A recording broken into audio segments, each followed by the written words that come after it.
Mchengero anasema sisi tutakuwa tayari kulinda nchi hii kwa gharama ya damu.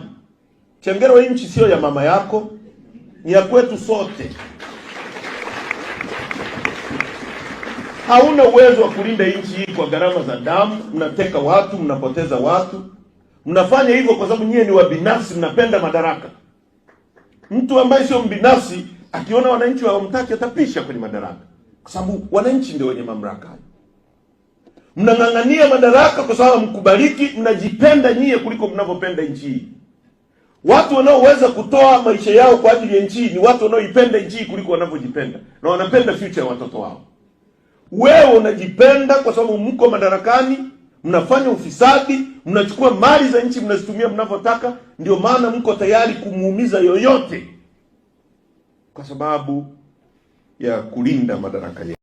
Na nimemsikia mkwe wa rais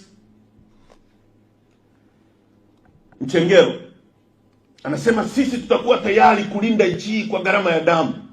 Mchengero, hii nchi sio ya mama yako, ni ya kwetu sote.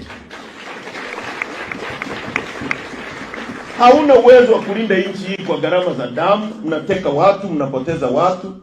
Mnafanya hivyo kwa sababu nyie ni wabinafsi, mnapenda madaraka. Mtu ambaye sio mbinafsi akiona wananchi hawamtaki atapisha kwenye madaraka, kwa sababu wananchi ndio wenye mamlaka.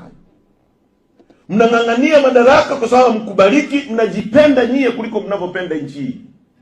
Watu wanaoweza kutoa maisha yao kwa ajili ya nchi ni watu wanaoipenda nchi kuliko wanavyojipenda, na wanapenda future ya watoto wao.